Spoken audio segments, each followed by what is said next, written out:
Ninth class, this is the continuation of your topic of law of conservation of momentum. Turn the page over to page number 70.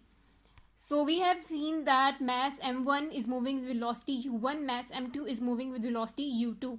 So if you want to calculate the momentum of mass m1 initially, then initial momentum of mass m1 is equal to m1 multiplied by velocity of m1, which was u1.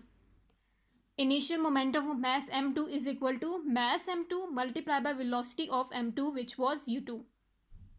So total initial momentum of the system before collision will be equal to sum of these two momentums. So it will be equal to m1 u1 plus m2 u2. This is the total initial momentum of both of these spheres before collision had occurred. Now what happens after collision has occurred? Final momentum of mass m1 is equal to mass m1 multiplied by final velocity, which was v1. Final momentum of mass m2 is equal to m2 multiplied by final velocity of m2, which was v2. So these are final momentums of masses m1 and mass m2.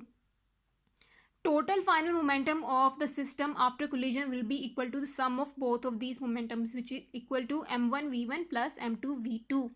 So this was the total initial momentum. This is total final momentum.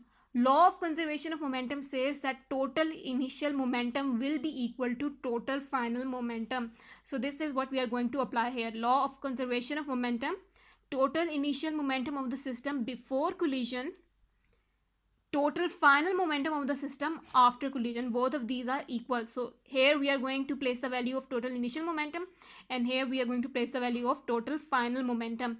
Law of conservation of momentum says that this is true. This is what is going to happen, and now we have derived this value, which is equal to m1 u1 plus m2 u2 is equal to m1 v1 plus m2 v2.